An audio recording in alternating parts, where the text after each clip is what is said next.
If I had to describe this season in a short sentence, it would be it exceeded my expectations, my very low expectations, and not by much. Some things were done better than I expected, and some were done way worse, in ways I couldn't imagine.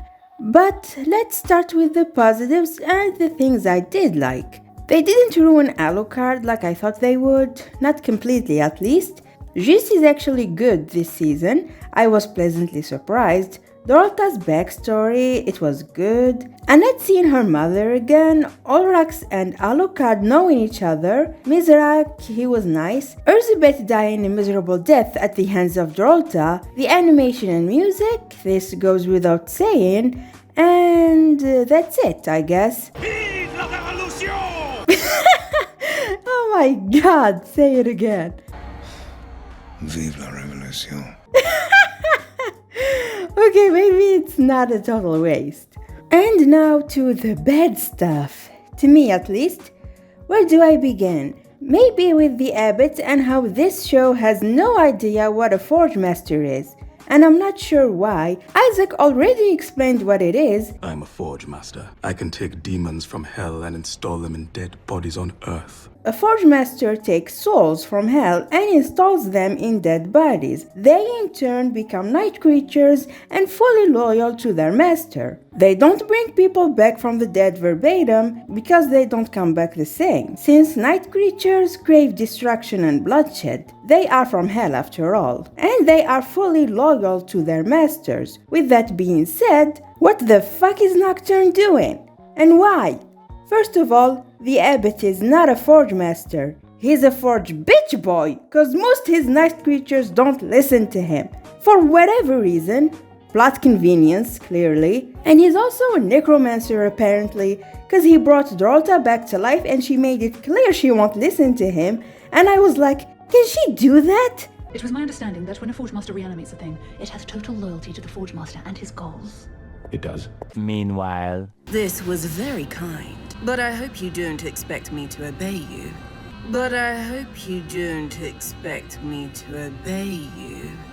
Also, Alucard didn't stab Drolta with a wooden stick, so why did she turn like that?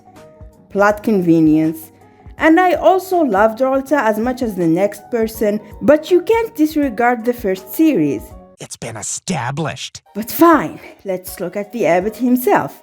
In Season 1, he became a Forge Master to fend off the revolution that wants to destroy religion, which was touched upon in the first season but never fully explained, so here's the full context. They banned religion, mainly Christianity, and created their own religion called the Cult of Reason or something. It came with a new calendar and everything, it's hilarious. A lot of people didn't support it, by the way, can't imagine why. But of course that was because of the Catholic Church, since it had a lot of power and money and was always on the royal side and not the people, which made them distrustful of religion, except the one they made. But even so, forcing people out of their religion is objectively wrong. And the show was showing priests getting executed while the Abbott was talking about this, likely because they refused to submit to this new state religion. And that is also wrong, especially since they preach about freedom. It would have been a great opportunity to highlight the hypocrisy on both sides, but no, that's too interesting. Also, Christianity is real in the Castlevania universe, and hell is real too. There's a lot of evidence for it. We have the night creatures, and the fact that they, along with vampires, can be killed by Christian religious artifacts. I don't know what to call holy water and blessed weapons. Hell is actually real, and Christianity was right all along. And I'm not trying to push anything, I'm clearly a Muslim. It just doesn't make sense that a false religion would have that much power. But even so, it's not like he was using God as a pretext to gain or keep his power over people. Heck, I don't think he had power over anyone. He never mentioned tithing once, and he wasn't shown to have immense wealth that he was hoarding while the people were starving. In fact, Tera said that he actually helps people, and he's not really intolerant since Tera is a speaker and his daughter is an atheist. The speakers are the enemy of God. We live in cooperation and hide our stories inside ourselves so we cannot strike them down in jealousy. I can argue that he made the night creatures in self-defense according to this show's logic, which is bad enough, and don't expect me to think he's bad because he became a Forge Master, like OG Castlevania doesn't exist. So why should he be the bad guy? I guess for siding with Erzsebet because he wanted a strong ally, except he was planning to betray her and only stopped because she's stronger than he thought. But then, why did he ally himself with her if he thought she was weak? He can make a very powerful army and the liberals don't have blessed weapons to defeat his monsters. But I guess they're not really his monsters. And when Erzsebet told him to turn his dead monks into night creatures, he refused cause they're good people and he wants them to rest. But if he thought they were good, then he couldn't do it anyway because their souls would have gone to heaven. Because, again, he's not a necromancer, he's a Forge Master. If Forge Masters can just bring people back to life, then they would have been used to bring Dracula back to life in the first series instead of Erebus. So again, what the hell is this plot point? Anyway, back to the Abbott. He's doing bad things, but not to keep his power, cause again, we weren't shown if he has any power over anyone in the first place, and his motives are purely religious. So, does he exist as just a straw man for Maria to kill? And I think this plotline would have been way better if they showed the Abbot and other priests working with the vampire royals to screw the people of France over like their real-life counterparts, and actually show how much wealth and power they have. But this would be worse cause they have the power to stop the vampire royals and aristocrats, but they actively choose not to use it for their own benefits. But that would have been interesting, so we got this instead. And I don't get it. They had the blueprint for a bad priest from the first series. How could you fumble this bad? And his death was meaningless, really. It made no difference since the night creatures don't listen to him to begin with. He's definitely no Hector nor Isaac. I'm not even sure why he has an Iron Maiden as his tool. Hector's hammer that he used to create sparks reflects his innocence and naivety. Isaac's dagger that he uses to stab people reflects his contempt towards humanity. What does the Iron Maiden say about the Abbot? Nothing! Apparently the devil told him to make it in the book he gave him, and he can just do that? And is that how you become a Forge Master? If so, then that means Hector made a deal with the devil when he was 8 years old. Stop retconning things, you pathetic excuse of a sequel, I said as it kept retconning things. And one more thing, he needs to fix his mic. The thief repented and was forgiven. How would I repent? Unmake the night creatures? And I think I spent too much time talking about the Abbot, so let's move on to Tera. She lost what little bit of character she had in the first season and had been reduced to just a guessing game of, is she evil now that she's a vampire? She killed someone, so yes. No, wait, she's still good to Maria, so no. Oh wait, she made her kill her father, so yes. But she ran away from Maria to protect her, so no. Never mind. She's smirking at the execution. She's evil. She's definitely evil. What was the point of all of that? So we can get a perspective on what vampires actually are? Like if they're monsters or not? You mean, are they all evil? Oh, sorry. Evil or not? Which is lovely and all, but we already know that from the first series. Vampires are predators, and humans are their prey. They see them the way we see cows and sheep, as livestock, as cattle, and you can't hate cattle. But we're not livestock, and some have realized that, like Dracula. Simplifying them to just evil or not completely evil is just insulting to the viewer's intelligence. At first I thought it was just for Maria, cause she's just a teenager, But Richter and Juste were calling them evil as well, which confused me. Like, am I watching a kids show with swears, gore, and mild nudity? Is that what this is? And I thought season 1's writing was bad. But it still doesn't bother me as much as this. Mashgul's a long way. I don't know if I can keep making eyes that far. Or you could, hear me out, you could use an umbrella, or a piece of cloth, or a wooden board, literally anything else. Did turning into a vampire make you stupid or something? Anyway, Tera had a bigger role in relation to Maria, so let's talk about her. She started the season angry, confused, and sad because of what happened to her mother, which is understandable because her mother is gone, but not physically. She's still there, just not the same. Or so it's what everyone keeps telling her. Like Richter, whom she blames for all of this. You ran away, Richter. It's what you do. Look, I know she's grieving and she's just a teenager, but why do they all keep bringing this up like he wasn't traumatized or trying to save her fucking life? Never mind. She then talks to Alucard about her mother since he also had a vampire for a parent, and I thought the conversation was sweet. It's nice that she found some solace in him. And then the Revolutionary Army arrived at their town and she was very happy about it, but not Alucard. Yeah, I don't trust liberals either, Alucard.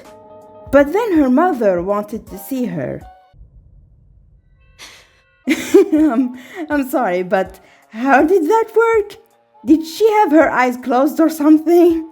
Anyway, Maria was hesitant at first, but then asked her what it feels like to be a vampire. It was honestly sweet, but in hindsight, it was a bit manipulative. And she got her baby mobile out, and it's just the pins that speakers put on their outfits, which is good to remind us that they are speakers, cause aside from their magic, they don't act like them very much. But anyway, she saw that the Revolutionary Guards were killed for her father to turn into night creatures, and she was mad about it. Seriously, she had like 2 conversations with him as her father, and she already has daddy issues, which has to do with the fact he tried to kill her, and he's the reason why her mother is a vampire now. But that pales in comparison to his stance on the revolution. But I'm getting ahead of myself. Maria's animals are looking different now because she's angry, so her mother tells her about her old magic lessons. It can be used for survival or slaughter. Maybe I've learned everything I need to know about survival. How does killing the Abbott not count as survival? He's helping Erzsebet by giving her an army to conquer the world with.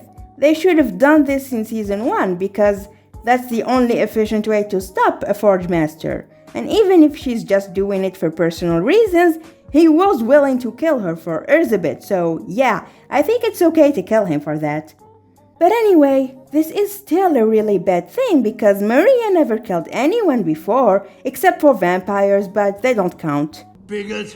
Also, the creatures she was summoning are the same, just black and red, which means they're evil and will corrupt her. So Juste interrupts their lessons in a very cool way, I must add, and Tera almost kills him. She stops herself, but they don't address it, cause they hear Erzsebet's army, and that makes Maria angry. Also, why are these night creatures behaving normally, while the others are just their old selves? Plot convenience. Anyway, Maria disappears cause how else did they not see her leave? And Tera is concerned that she'll go to kill her father, so she asks Juste to stop her because she can't now that the sun is up. Except she just taught her magic for slaughter, so I guess she just didn't want to stop her. Anyway, she goes to the abbey and they showed the cross upside down before the camera flips, and I see what you did there, Nocturne. I like it. Maria then mocks the abbot for praying and like, can you not do that? The revolution, which I support with all my heart, has declared you its bitter enemy. Well, actually, that would be the monarchy. The church comes in second place. Anyway, he does attempt to attack her with night creatures, and Juste shows up and she knows he wants to stop her, so she tried to prevent him. And then summoned the fucking dragon, a really cool dragon, only to kill her father. What a waste.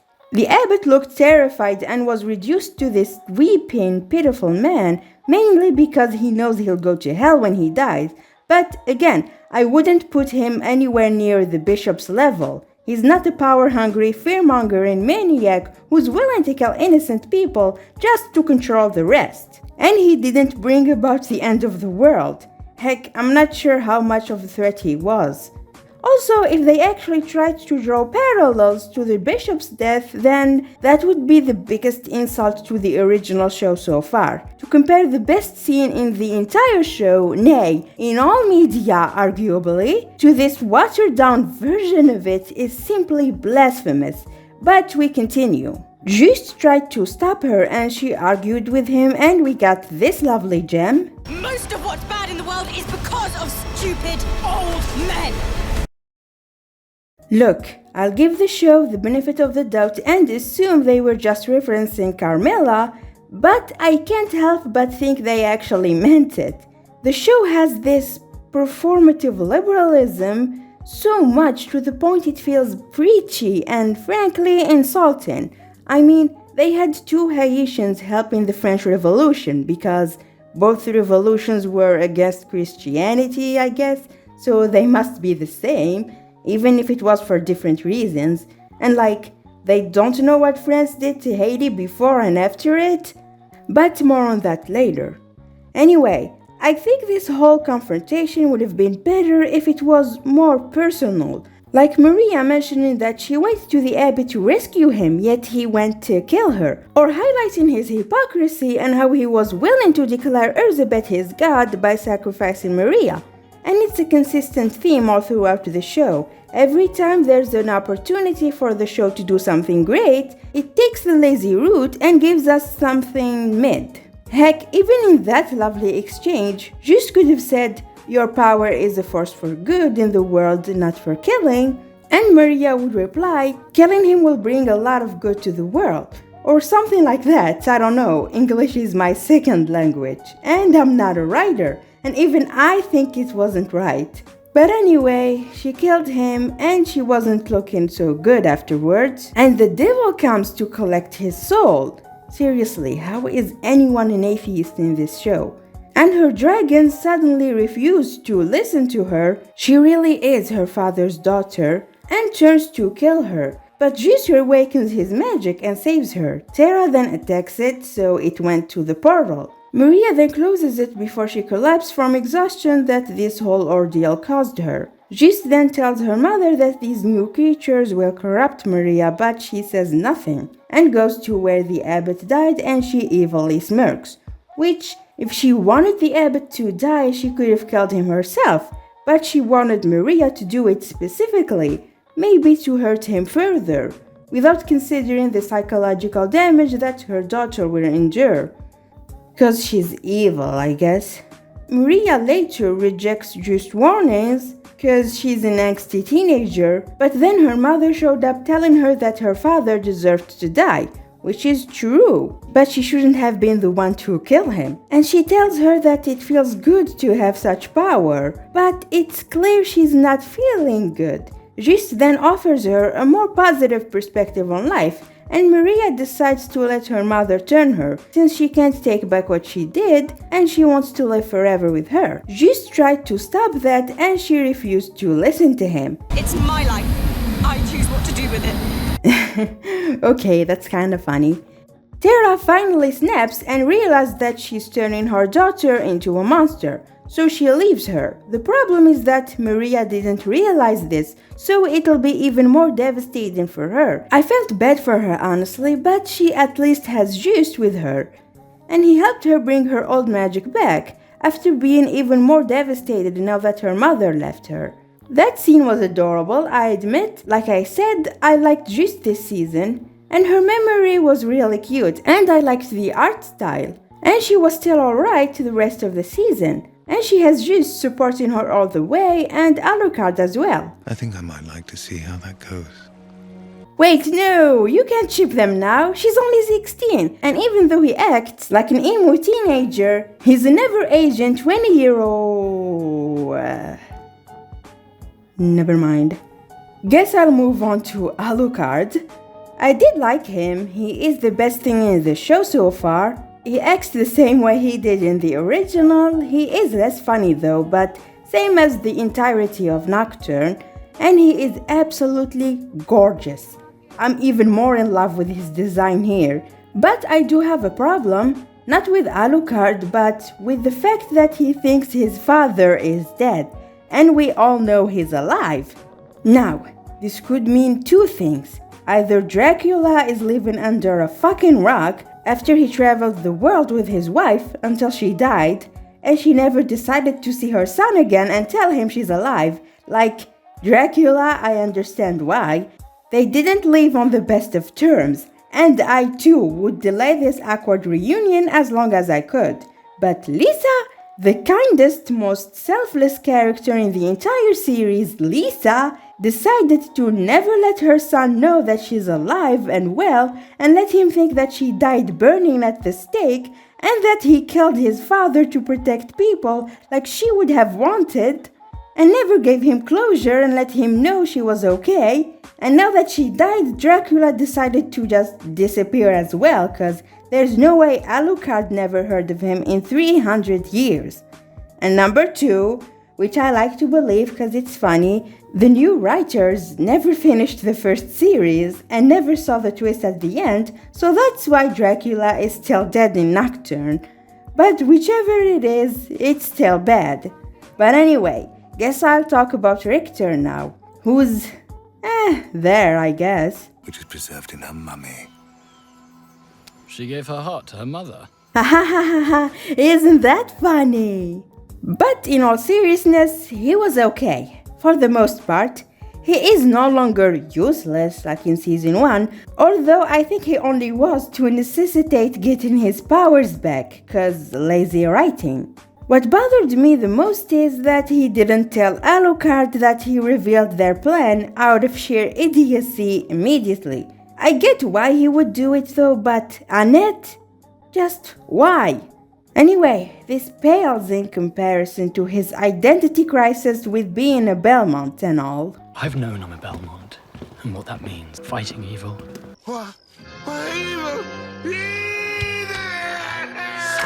It's to protect people from the supernatural. Trevor mentioned this actually. You people simply decided we were wrong to defend this land against the supernatural, and which makes this even more infuriating. My mother died for absolutely nothing. What? What the Your mother died protecting you, as a Belmont should. The protecting, not the dying, but dying has never frightened you, right? Also, he wouldn't think like that if he was a good Christian, which he should be. I mean, his family's crest has a cross in it, or a crucifix, whichever they're called. And their whip is blessed, or maybe not, because the night creatures don't explode when he hits them with it. In fact, except for one incident, no one in the show uses anything religious to fight vampires and night creatures with. Not even salt. But why? To not accredit Christianity in the show where hell is actually real, and Christianity was right all along. It would explain why neither Richter nor Juste have the Morning Star. Oh, fuck you, show. Fuck you. Anyway, besides all this, he spent most of his screen time getting closer with Annette. Romantically. And it's adorable, I admit, but not enough for me to buy this. I don't care about the world. I don't care if we live in eternal fucking darkness. Leave Annette alone! Oh non! Il va perdre la fille qu'il a connue pendant une semaine. Ben, il faut que tu laisses le monde brûler, Richter. C'est pas grave, je veux mourir en tous les cas. You're kidding, right? If they've known each other for a little longer than a fucking week, then it would have made sense. If he asked to let her go but use him instead, then that also would have made sense. But this is just not very good. The morally righteous protagonist shouldn't be willing to literally trade the whole world for for a girl. Trevor would be proud. No, he fucking wouldn't. He definitely fucking wouldn't. And later, he was telling her about their first meeting, like it's some distant memory, even though it all happened the week before, and I couldn't take it seriously, I'm sorry. But I did like his final meeting with Olrax. I thought it was cool that he repeated what Olrax told him when he was little back to him. It was nice. Anyway, let's move on to Annette now. She was the most interesting part of the first season in my opinion, and now she's just struggling to connect with her dead ancestors until she finally could at the end. Which is a metaphor for something, I'm sure. It's just that it doesn't really matter. Especially since they had the chance to have her talk about her people at Louise's execution. Since, Haiti or Saint-Domingue was a French colony. The show didn't really highlight that very much, and I'll get more into that in a minute, but this isn't really a problem. I just would have preferred if they did have her talk more about their history. And the only issue I have is that her priestess didn't just tell her what she should do, even though the whole world is at stake. If it was just France, then it's understandable, but come on. That was strange. It would have been better if she told her to go to the spirit world, but she kept struggling to do so until the point where she went there in the show. But aside from that, she was still okay. She was super cute with Richter, and I like that she got some closure with her mother, and the dress she was wearing at the end. And now I'll talk about Erzsebet, and yeah, I still don't like her, but they at least explained why she didn't show up in the first series. And also, she was 45 in 1614, and she should look like it. Why is everyone afraid of wrinkles on women?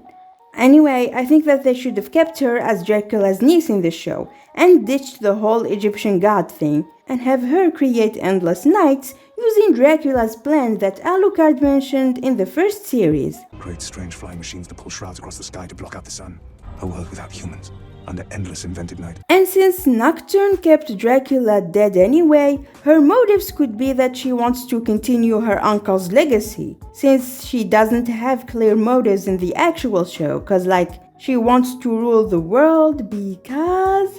The villains in the first series had good motives, killing all humans out of vengeance and despair, we don't talk about season 3, resurrecting Dracula to feed off the death that he will bring, but Erzsebet is just evil, I guess, and not in a good way. But I did manage to like one thing about her death, at the hands of Drolta.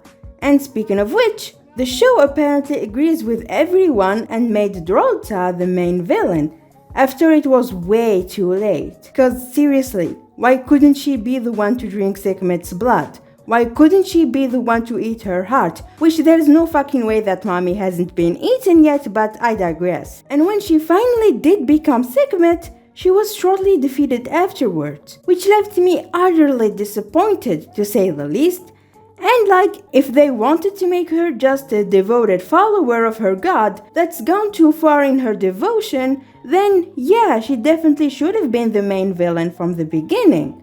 Also, about her devotion, she really did nothing wrong, because Sekhmet does want death and destruction. According to her mythology, she was sent to Earth by Ra to kill those who rebelled against him, and she consumed their blood and got addicted to it. So she went on a rampage and almost erased all of humanity. So Ra tricked her and turned the river into alcohol and dyed it red, so she drank from it thinking it was blood until she passed out. The point is that, while yes, she is associated with healing, her origin story is nothing but. So is it really wrong for Drolta to recreate her origin to bring her back?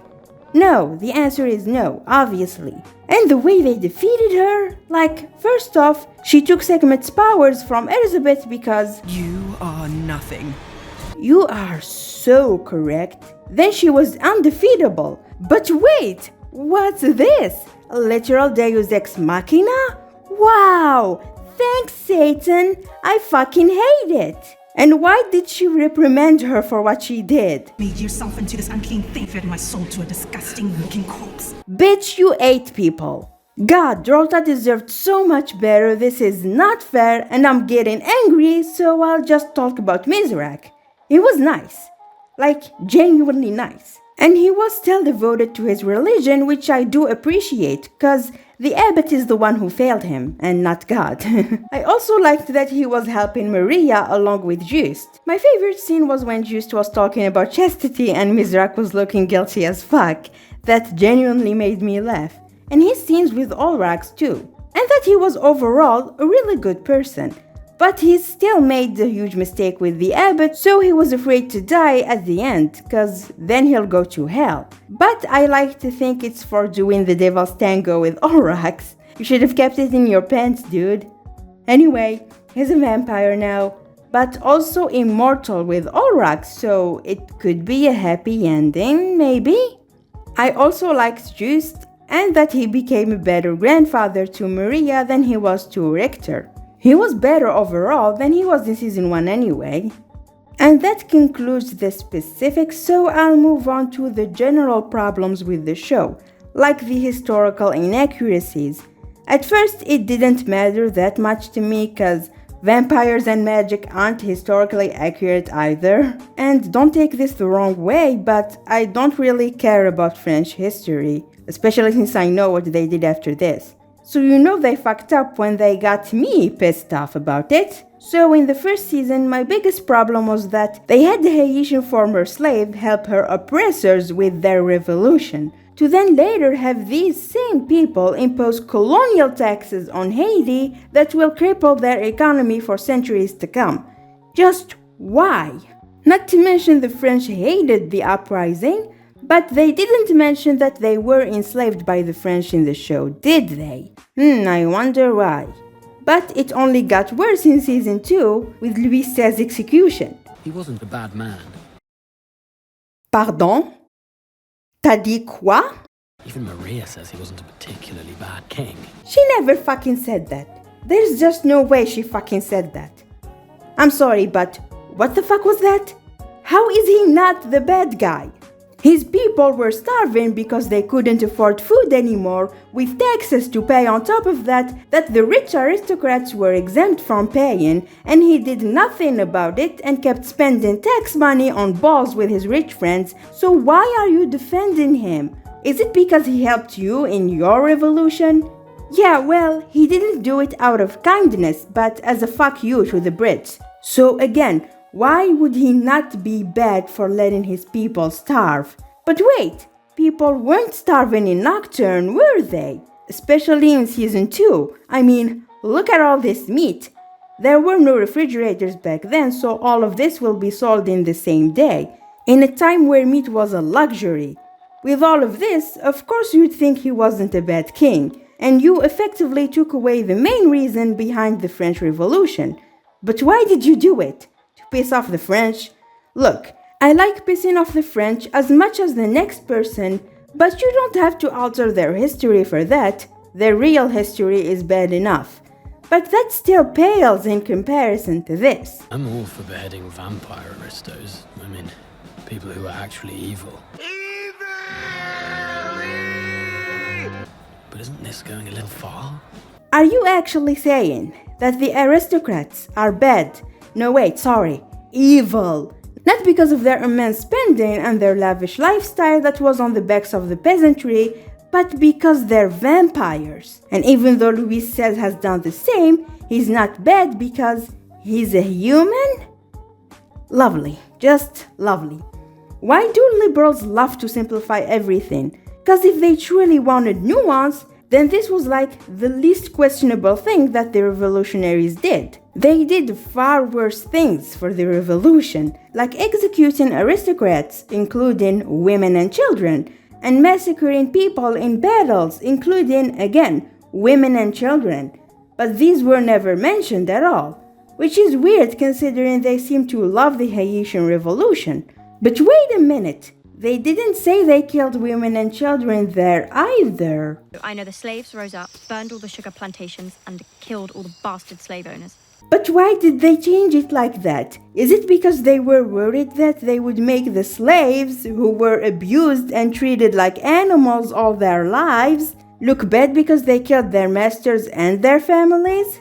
Even if they had every incentive to do so, same with the French Revolution. And I know liberals think that way, so that's why they had to change it like that, as if their freedom will no longer be valid because they killed people to achieve it. And I shouldn't need to explain why this is stupid, but to keep it simple, they couldn't just vote their way out of oppression. You don't have to condone everything they did, but they still deserved to live a decent life. They could have had Marie Antoinette executed and questioned that, because she had far less power than the king. But no, that's too nuanced. Let's show that executing traitors is bad instead, even though they did actually execute people for far less. Also, what's up with this? Keep formation! You were a captain in the Revolutionary Army. Who the hell is this bitch? Why are you making them look way more progressive than they actually were? God, Americans romanticize France so much because they either don't know or don't care that they were just as bad as the British. The revolution didn't fix sexism. And like I said, they did some fucked up shit. Having them done by a woman of color doesn't make it better, liberals. Although I guess they weren't entirely discriminatory. When they colonized us, they committed atrocities against both men and women. Yay! Égalité! I would have brushed it off, but they kept focusing on her like she's some important character when, again... Who the hell is this bitch? And what were they doing there anyway?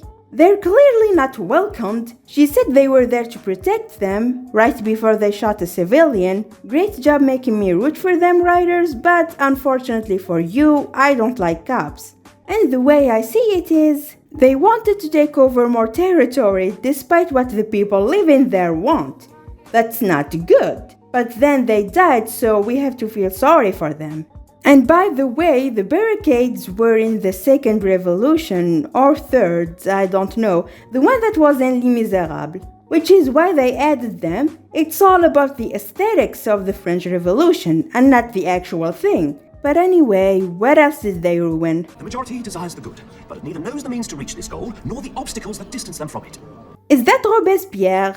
Why is he British?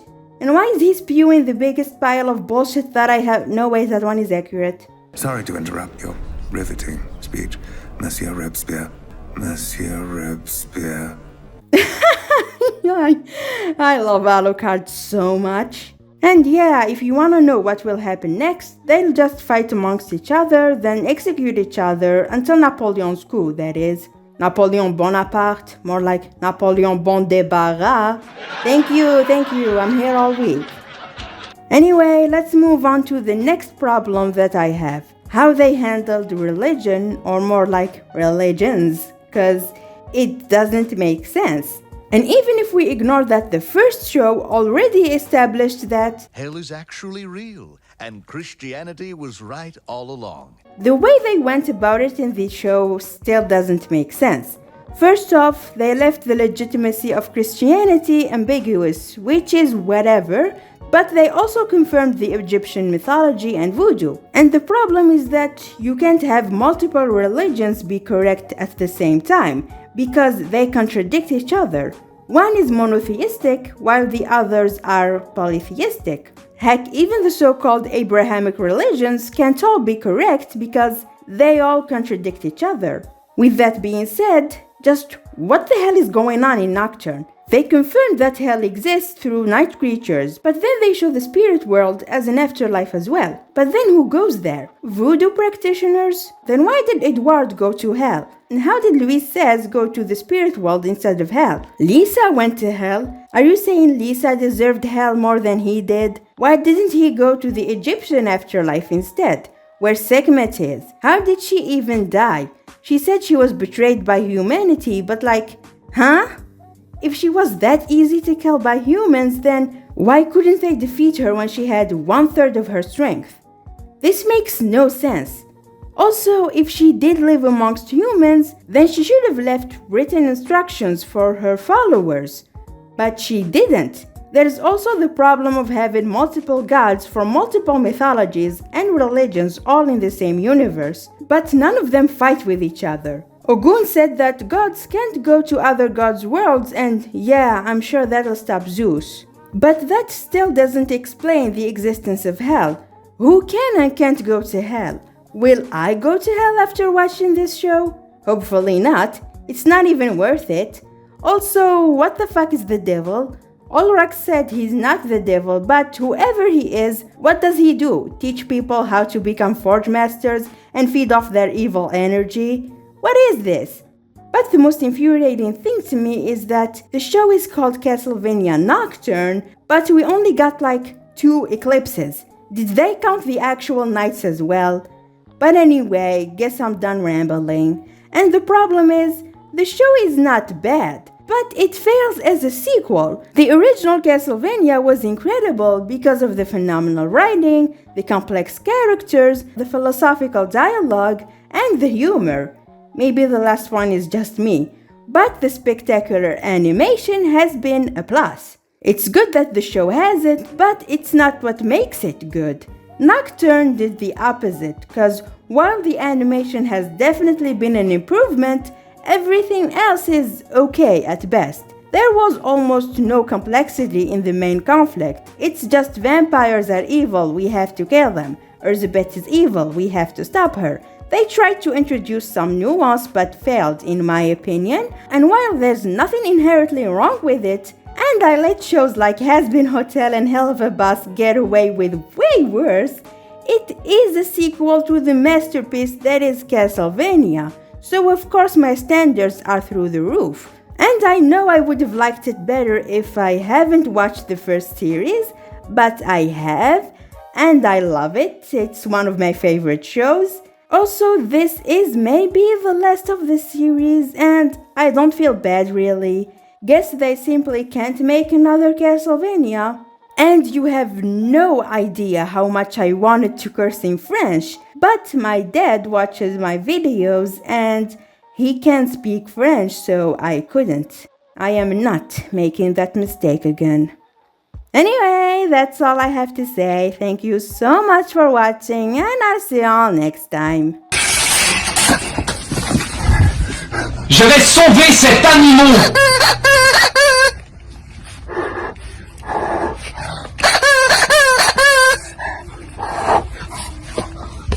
Quoi mon tabarnak, c'est moi le canard. Je te remercie de m'avoir sauvé. Bye bye.